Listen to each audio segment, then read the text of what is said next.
Hi friends, welcome to మన Bommarillu. Upcoming రివ్యూలోకి వెళ్ళిపోదాం. ఆనంద భైరవి శరణ్యని హాస్పిటల్కి తీసుకువెళ్తారు. శరణ్యకి ట్రీట్మెంట్ జరుగుతూ ఉంటుంది. డాక్టర్, ఎలా ఉంది డాక్టర్ అని అడుగుతారు ఆనంద భైరవి. తనకి బ్లడ్ చాలా పోయింది మేడం. హాస్పిటల్కి మీరు ఒక 5 మినిట్స్ ముందు తీసుకువచ్చినా ఇంత ప్రమాదం జరిగేది కాదు. కాబట్టి మేము ఇంకా ట్రీట్మెంట్ చేయాల్సి ఉంది. సో మీరు కంగారు పడకండి, దేవుడి పైన భారం వేయండి అని చెప్పి అక్కడి నుండి వెళ్ళిపోతారు డాక్టర్. ఒక్కసారిగా పాపం షాక్ అయిపోతారు ఆనంద భైరవి.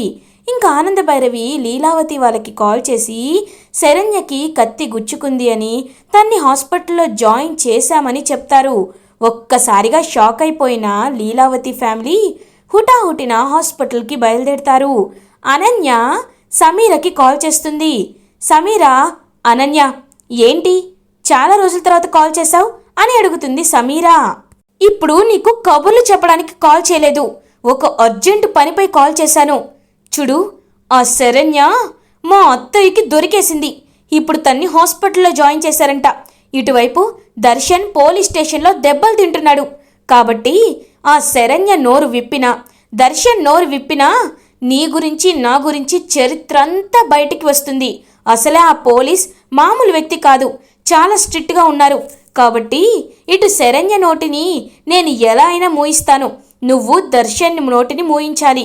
అలా జరగాలి అంటే ఇంకా దర్శన్కి శరణ్యకి మధ్యలో గొడవలు పెరగాలి అంటే నువ్వు చేయాల్సిందేంటో నీకు తెలుసు కదా అని అడుగుతుంది అనన్య. ఓ అనన్య, సారీ, నీకు ఈ విషయం చెప్పడం మర్చిపోయాను. అసలు ఆ శరణ్య పోలీస్ స్టేషన్కి వెళ్ళిందనే విషయం నీకు తెలుసా అని అంటుంది సమీరా. ఏంటి, అది పోలీస్ స్టేషన్కి వెళ్ళిందా? ఎందుకు అని అడుగుతారు. ఎందుకంటే అది ప్రాస్టిట్యూషన్ కేసులో ఇరుక్కుంది కాబట్టి, నేనే ఇరికించా కాబట్టి అని అంటుంది సమీరా. ఒక్కసారిగా షాక్ అయిపోతుంది అనన్య. ఏంటి, దాన్ని నువ్వు ప్రాస్టిట్యూషన్ కేసులో ఇరికించావా? ఇది వినడానికి ఎంత సంతోషంగా ఉందో. నేనే ముదురనుకుంటే నువ్వు నాకంటే దేశ ముదురులా ఉన్నావు. సూపర్. అయితే నేను నీకేం చేయాలో చెప్పక్కర్లేదుగా. సూపర్. అయితే నువ్వు వెళ్ళి అక్కడ పర్ఫార్మెన్స్ ఇరగది, ఇక్కడ నేను పర్ఫార్మెన్స్ ఇరగదీస్తా అని చెప్పి ఇంకలా అక్కడ కాల్ కట్ చేసి హాస్పిటల్కి బయలుదేరుతుంది అనన్య. ఇది ఇలా ఉండగా సమీరా పోలీస్ స్టేషన్కి రీచ్ అవుతుంది. ఇన్స్పెక్టర్తో, ఇన్స్పెక్టర్, దర్శన్ని రిలీజ్ చేయండి ఇన్స్పెక్టర్. ఎందుకంటే దర్శన్ ఎలాంటి తప్పు చేయలేదు, తన భార్యని తను ఎలాంటి ఇబ్బంది పెట్టలేదు అని అంటుంది సమీరా. అది చెప్పడానికి మీరెవరు మేడం అని అడుగుతారు ఇన్స్పెక్టర్. నా పేరు సమీరా, నేను దర్శన్ ఫ్రెండ్ని అని అంటారు. ఫ్రెండా, గర్ల్ ఫ్రెండా అని అడుగుతాడు ఇన్స్పెక్టర్. ఇన్స్పెక్టర్, ఏమంటున్నారు మీరు అని అడుగుతారు. అవును, నేను ఒకరి గురించి బాగా ఎంక్వైరీ చేసిన తర్వాతే ఏ విషయమైనా తెలుసుకుంటాను మేడం, అందుకే చెప్తున్నాను. మీరు దర్శన్ గారు ఇద్దరూ బాగా క్లోజ్ అంట కదా, నా ఎంక్వైరీలో తేలింది అని అంటారు ఇన్స్పెక్టర్. చూడండి సార్, మీరు చెప్పింది నిజమే అయి ఉండొచ్చు. తను నేను ప్రేమిస్తున్నాను, తను నన్ను ప్రేమిస్తున్నాడు. కానీ పెళ్ళయ్యాక కూడా మా ప్రేమ ఎందుకు కంటిన్యూ అయ్యిందనే విషయానికి సమాధానం తెలుసుకుంటే అప్పుడు మీరే చాలా బాధపడతారు. ఇలాంటి మంచి వ్యక్తిని అరెస్ట్ చేసినందుకు తల వంచుకుంటారు అని అంటుంది సమీరా. మేడం, ఇలాంటి డైలాగులు సినిమాల్లో, సీరియల్లో చాలా చోట్ల విన్నాను, కొత్తగా చెప్పండి అని అంటారు. కొత్తగానా? సరే వినండి. దర్శన్ భార్య శరణ్య ప్రాస్టిట్యూషన్ కేసులో ఇరుక్కొని జైల్లో ఒక రోజంతా ఉంది. ఆ విషయం మీకు తెలుసా? తను అలాంటిది కాబట్టే పాపం దర్శన్ ఆ బాధని ఇంట్లో వాళ్ళెవ్వరికీ చెప్పుకోలేకపోతున్నాడు. ఎవరికి చెప్పుకోలేక, తన మనసులో దాచుకోలేక చాలా చాలా చాలా బాధపడుతున్నాడు అని పాపం చెప్తుంది సమీరా ఏదో పెద్ద జాలిగా. ఒక్కసారిగా షాక్ అయిపోతారు ఇన్స్పెక్టర్. ఏంటి, మీరు చెప్పింది మేము నమ్మాలా అని అంటారు. కావాలంటే మీకు ఆ నంబర్ ఇస్తాను, ఆ పోలీస్ స్టేషన్ నేమ్ చెప్తాను, వాళ్ళని మీరే కనుక్కోండి. అండ్ ఆ రోజు అరెస్ట్ అయింది శరణ్యనో కాదో మీరే తెలుసుకోండి. అప్పుడే మీకు అర్థమవుతుంది అని వీడియో కూడా చూపిస్తుందనమాట సమీరా. ఆ వీడియోలో క్లియర్గా పోలీసులు అయితే తన్ని కేసులో అరెస్ట్ చేసి తీసుకువెళ్తున్నట్టు ఉంటుంది. ఒక్కసారిగా షాక్ అయిపోతారు అది చూసి ఇన్స్పెక్టర్. ఇప్పటికైనా అర్థమైంది కదా మా దర్శన్ ఎలాంటి తప్పు చేయలేదని, తన్ని విడిచిపెట్టండి అని చెప్పి ఇంకలా చెప్తుంది సమీరా. ఇంకా తలదించుకుంటాడనమాట ఇన్స్పెక్టర్. ఇలాంటి వాళ్ళు కూడా ఉంటారని అస్సలు అనుకోలేదు. సరే విడిచిపెడుతున్నాను, కానీ నాకు ఏమాత్రం అనుమానం ఉన్నా మళ్ళీ రావాల్సిందే అని చెప్తారు ఇన్స్పెక్టర్. అప్పుడే కరెక్ట్గా ఆనందభైరవి అయితే ఇన్స్పెక్టర్కి కాల్ చేస్తుంది. సార్, మా మా కోడలు దొరికిందండి. మా కోడల్ని ఎవరో పొడి చేశారు, అందుకే తన్ని హాస్పిటల్లో జాయిన్ చేశాం.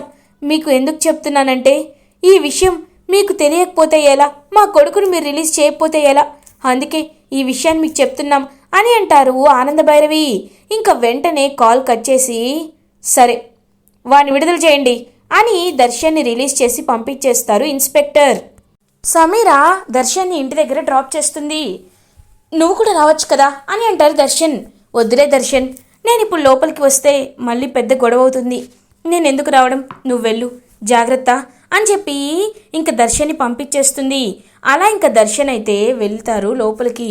ఇంకా లోపలికి వెళ్ళిన తర్వాత దర్శన్ని చూస్తూ ఉంటారనమాట ఆనందభైరవి అండ్ రోహిత్, వీళ్ళందరూ చూస్తూ ఉంటారు. ఇంకా ఒక్కసారిగా అనన్య అయితే ఏంటి ఈ దర్శన్ కూడా బయటికి వచ్చేసాడు కదా, ఇప్పుడు నా యాక్టింగ్ స్టార్ట్ చేయాలి అని వెంటనే రండి రండి మరిది గారు, మిమ్మల్ని ఇలా పిలవడం కూడా తప్పైపోయింది. మా మా చెల్లెలు ఏం ద్రోహం చేసిందండి, ఏం ద్రోహం చేసింది, తన ప్రాణాలు తీయాలనుకునేంత పాపం తను ఏం చేసిందండి అని ఏడుస్తూ యాక్టింగ్ అయితే చేస్తూ ఉంటుంది అనన్య. ఏం మాట్లాడుతున్నావు నువ్వు అని అడుగుతారు దర్శన్. ఏమీ తెలియనట్టు బాగా నటిస్తున్నారండి. నా చెల్లెలు మిమ్మల్ని వదలట్లేదని, మీరు వేరే అమ్మాయిని ప్రేమిస్తున్నారని, తన్ని రౌడీలతో కిడ్నాప్ చేయించి చిత్రహింసలు పెట్టించి ఇప్పుడు తను చావు బ్రతుకుల మధ్య ఉండేటట్టు చేసి ఏమీ తెలియనట్టు మాట్లాడుతున్నారా, మీరు మనిషేనా అని దర్శన్ కాలర్ పట్టుకొని అడుగుతుంది అనన్య. వదలండి, అసలు ఏమైంది, ఆ శరణ్య ఎక్కడుంది అని అడుగుతాడు దర్శన్. ఉంది, హాస్పిటల్లోనే ఉంది, చావు బ్రతుకుల మధ్య పోరాడుతుంది అని అంటాడు రోహిత్. ఒక్కసారిగా దర్శన్ షాక్ అయిపోతాడు. ఆనందభైరవి, దర్శన్ నువ్వు రూమ్లోకి వెళ్ళు, తనకిప్పుడు అంతా బాగానే ఉంది, కానీ డిశ్చార్జ్ చేయడానికి 3 రోజుల సమయం కావాలి అన్నారు, అందుకే మేమంతా ఇంకా అదే బాధలో ఉన్నాం, నువ్వు వెళ్ళి రెస్ట్ తీసుకో, తన్ని డిశ్చార్జ్ తర్వాత చేద్దాం, 3 రోజుల తర్వాత చేద్దామని చెప్పి ఇంకలా తన్నైతే పంపించేస్తారు. ఇంకా వెంటనే రూమ్లోకి వెళ్ళిపోతాడు దర్శన్. చూసారా అత్తయ్య, కనీసం తన భార్యకి ఎలా ఉంది, ఇప్పుడు తన్ని వెళ్ళి చూసొస్తానని ఒక్క మాట కూడా మరిది గారి నోట్లో నుండి రావటం లేదు. అంటే మరిది గారు మా చెల్లెలి విషయంలో ఎంత కర్కశంగా ఉన్నారో మీకే అర్థమైంది కదా అని అంటుంది అనన్య. ఇంకా లీలావతి అలా చూస్తూ ఉంటుంది. ఆనందభైరవి కూడా ఏమీ మాట్లాడకుండా అలా ఉండిపోతారు.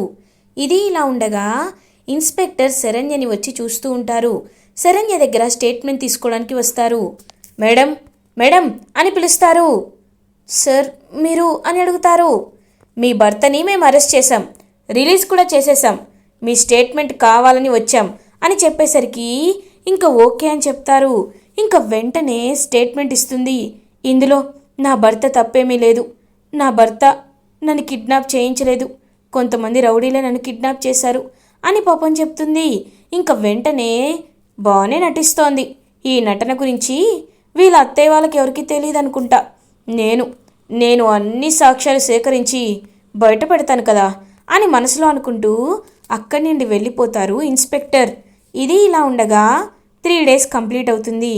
శరణ్యని హాస్పిటల్ నుండి డిశ్చార్జ్ చేసి ఇంటికి తీసుకువస్తారు ఆనందభైరవి. ఇంకా దర్శన్ కూడా అక్కడే ఉంటాడు. రే దర్శన్ రా, వచ్చి తనకి సహాయం చేయి అని అంటారు. ఇంకా వెంటనే దర్శన్ కూడా వస్తూ ఉంటే అనన్య, మీ ఇద్దరికి నేను హారతిస్తాను అని ఇద్దరిని హారతిచ్చి లోపలికైతే తీసుకువస్తుంది. ఇంకా అలా లోపలికి వచ్చిన తర్వాత ఇంకా అలా కూర్చుంటుందనమాట పాపం శరణ్య. ఇప్పుడు ఎలా ఉంది అని అడుగుతారు ఆనందభైరవి. పర్లేదత్తయ్యా, కాస్త నొప్పిగా ఉందంతే అని పాపం కవర్ చేస్తూ ఉంటుంది శరణ్య. ఇంకా విశ్వనాథం అండ్ గీత కూడా ఇంటికి వస్తారు. అమ్మా శరణ్య ఇప్పుడు ఎలా ఉందమ్మా అని అడుగుతారు. నాన్న ఇప్పుడు నేను బాగానే ఉన్నాను, మీరెలా ఉన్నారు, చూసి చాలా రోజులైంది అని పాపం అడుగుతూ ఉంటుంది శరణ్య. అమ్మ శరణ్య నిన్ను ఇంటికి తీసుకువెళ్ళిపోవడానికే వచ్చామమ్మా అని అంటారు. ఒక్కసారిగా శరణ్య షాక్ అయిపోతుంది. ఏం మాట్లాడుతున్నారు నాన్న అని అంటుంది. అవునమ్మా, ఇలాంటి ఇంట్లో నువ్వు ఉండడం కంటే మా దగ్గర ఉంటేనే నువ్వు మహారాణిలా బ్రతుకుతావమ్మా. చూడమ్మా, ఈ ఇంట్లో పెద్ద ఇల్లులు, గోడలు, ఆస్తి ఉండుండొచ్చు, కానీ నీకు లభించాల్సిన ప్రేమే లభించట్లేదు.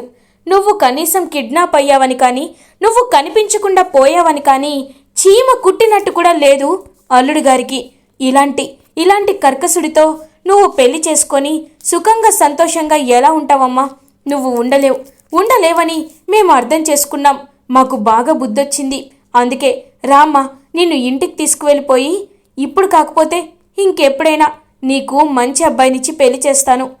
ఇతను నీకు సరిపడమ్మా, వెళ్ళిపోదాంరా అని చేయి పట్టుకుంటారు విశ్వనాథం. నాన్న ప్లీజ్, ఎందుకు మీరు అలా మాట్లాడుతున్నారు? ఆయన కళ్ళు అజ్ఞానంతో కప్పి ఉంచారు, కానీ ఆయన చాలా మంచివారు, శ్రీరామచంద్రుడు లాంటి వారు. అలాంటి వారిని వదిలి రావాలని నేను అస్సలు అనుకోవటం లేదు. సారీ నాన్న, నేను రానేను అని అంటుంది శరణ్య. ఇంకా దర్శన్ కోపంగా చూస్తూ ఉంటాడు శరణ్య వైపు. చూసావు కదరా దర్శన్, తను నిన్ను ఎంతలా ప్రేమిస్తుందో, ఎంత బాగా చెప్తుందో చూసావు కదా. అయినా సరే కొంచెం కూడా నీకు తనపై ప్రేమ రావటం లేదా అని అడుగుతారు ఆనందభైరవి. అమ్మా ప్లీజ్, మళ్ళీ మీరు మొదటి నుండి రావద్దు, చెప్తున్నాను కదా. తనంటే నాకు ఎప్పటికీ ఇష్టం ఉండదు అని గట్టిగా చెప్తారు దర్శన్. ఇంకా వెంటనే ఇన్స్పెక్టర్ అక్కడికి వస్తారు. ఓ సారీ, మీ కుటుంబంలో కలగజేసుకుంటున్నట్టున్నాను అని అంటారు ఇన్స్పెక్టర్. ఇన్స్పెక్టర్ గారు, మళ్ళీ మీరు ఇక్కడికి ఎందుకు వచ్చారు అని అడుగుతారు ఆనందభైరవి. ఏం లేదు మేడం, కొన్ని విషయాలు మీకు తెలియచేద్దామని వచ్చాను. ఈ అమ్మాయి దాచిన నిజాలని బయట పెట్టాలని ఇక్కడికి వచ్చాను అని అంటారు ఇన్స్పెక్టర్. ఒక్కసారిగా అందరూ షాక్ అయిపోతారు. ఈ అనన్య మాత్రం వావ్ సూపర్, అయితే నేను అనుకున్నదేమైనా జరుగుతుందేమో అని ఎంతో హ్యాపీగా ఫీల్ అవుతుంది అనన్య. ఏ విషయాలు అని అడుగుతారు. చెప్తాను మేడం, చెప్తాను. మీరు అనుకుంటున్నారు పాపం, మీకు తనంటే చాలా ప్రేమ, మీ కోడలు చాలా మంచిదని. కానీ మీ కోడలు ఒక ప్రాస్టిట్యూషన్ కేసులో ఇరుక్కుంది. ఆ విషయం మీకు తెలుసా అని అంటారు ఇన్స్పెక్టర్. ఒక్కసారిగా షాక్ అయిపోతారనమాట. ఇంకా వెంటనే అందరూ, ఇన్స్పెక్టర్, ఇంతసేపు మీరు ఆడవాళ్ళని గౌరవిస్తున్నారని రెస్పెక్ట్ ఇచ్చాను, కానీ మీరు ఇంత నీచంగా మాట్లాడతారని నేను అస్సలు అనుకోలేదు. మా కోడలు నిప్పు లాంటిది, తను అలాంటి పనులు ఎందుకు చేస్తుంది అని గట్టిగా అడుగుతారు ఆనందభైరవి. నేను కూడా అలాగే అనుకున్నాను మేడం, కానీ అవన్నీ తప్పని నాకు నిరూపణ అయ్యింది అని అంటారు ఇన్స్పెక్టర్.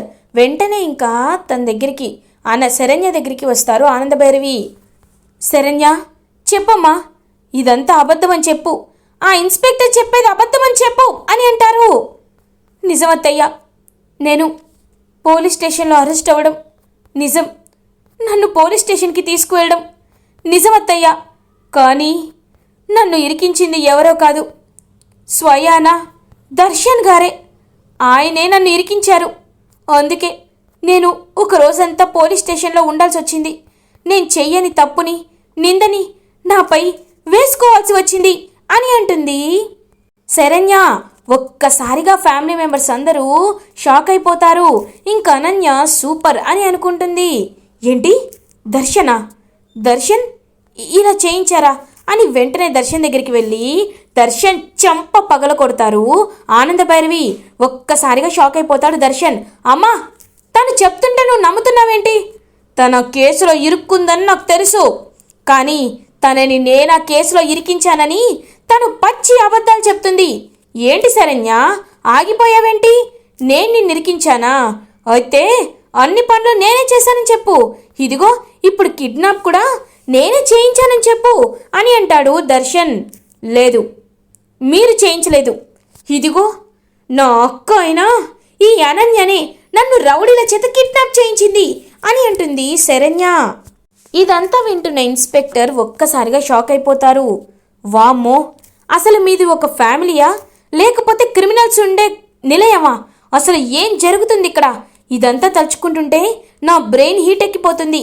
అసలు ఎవరు తప్పు చేశారని తెలుసుకోవడానికి ఆ అమ్మాయిని చూస్తే పద్ధతిగా ఉంది, ఇలాంటి తప్పు చేయదేమోనని కన్ఫర్మ్ చేసుకోవడానికి ఇక్కడికి వచ్చాను. కానీ నాకు ఇంకా కొత్త కొత్త నిజాలన్నీ బయటపడుతున్నాయే. దీనంతటికీ సొల్యూషన్ తెలియాలి అంటే అసలు ఈ శరణ్య అరెస్ట్ అయిన ఆ పోలీస్ స్టేషన్ ఏదుందో ఆ ఇన్స్పెక్టర్ని వెంటనే ఇక్కడికి పిలిపించాలి అని ఆ ఇన్స్పెక్టర్ని అయితే పిలిపిస్తారు. ఈ ఇన్స్పెక్టర్ వీరభద్రం. ఇంకా వెంటనే ఆ ఇన్స్పెక్టర్ వీళ్ళింటికి, ఆనందభైరవి వాళ్ళ ఇంటికి వస్తారు. సార్ చెప్పండి, మీరు ఈ అమ్మాయిని ప్రాస్టిట్యూషన్ కేసులో ఇరికించారా, లైక్ తన్ని అరెస్ట్ చేశారా అని అడుగుతారు. అవును, తన్ని అరెస్ట్ చేశాం. కానీ వెంటనే ఒక వ్యక్తి ఫోన్ చేసి కోర్టు ఫైన్ కట్టేసేసరికి తన్ని విడుదల చేసేశాం అని దర్శన్ని చూస్తారు. ఒక్కసారిగా షాక్ అయిపోతారనమాట ఇన్స్పెక్టర్. హే బాబు, నువ్వేంటి ఇక్కడున్నావు అని అడుగుతారు. ఈయనే మా వారు, ఆ రోజు మీకు చెప్తే మీరు నమ్మలేదు అని అంటారు. శరణ్య, ఏంటి ఈయన మీ వారా? అంటే ఆ రోజు నువ్వు చూపించింది వేరే అమ్మాయా అని అడుగుతారు ఇన్స్పెక్టర్. ఒక్కసారిగా ఈ కొత్త ఇన్స్పెక్టర్ షాక్ అయిపోతారు. ఏంటి మీరు మాట్లాడేది? అంటే ఆ రోజు రైడ్కి వెళ్ళినప్పుడు వీడు కూడా అక్కడే ఉన్నాడా అని అడుగుతారు. ఉండడమేంటి సార్, ఇంకొక అమ్మాయితో ఒక రూమ్లో ఉన్నాడు. ఆ అమ్మాయిని మీరేమవుతారని అడిగితే వైఫ్ అండ్ హస్బెండ్ అని చెప్పారు. రూమ్ కూడా శరణ్య పేరుపై కాకుండా దర్శన్ అండ్ ఇంకొక పేరేంటి సమీరా, దర్శన్ సమీరా అనే పేరుతో రూమ్ బుక్ చేసుకున్నారు అని చెప్తారు. ఇంకా పోలీస్ స్టేషన్ ఇన్స్పెక్టర్ ఒక్కసారిగా అది విని షాక్ అయిపోతారు ఫ్యామిలీ మెంబర్స్ అందరూ. అలా ఇంకా దర్శన్ శరణ్యతో పాటు సమీర కూడా రిసార్ట్కి వెళ్ళిందని తెలుసుకున్న ఆనందభైరవి కుటుంబం ఒక్కసారిగా షాక్లో ఉండిపోతుంది. ఇలా ఎపిసోడ్ ఎండ్ అవుతుంది. ఫర్దర్ ఎపిసోడ్ రివ్యూస్ ముందుగా మీకు కావాలి అనుకుంటే మా ఛానల్ని సబ్స్క్రైబ్ చేసుకోండి. Thanks for watching.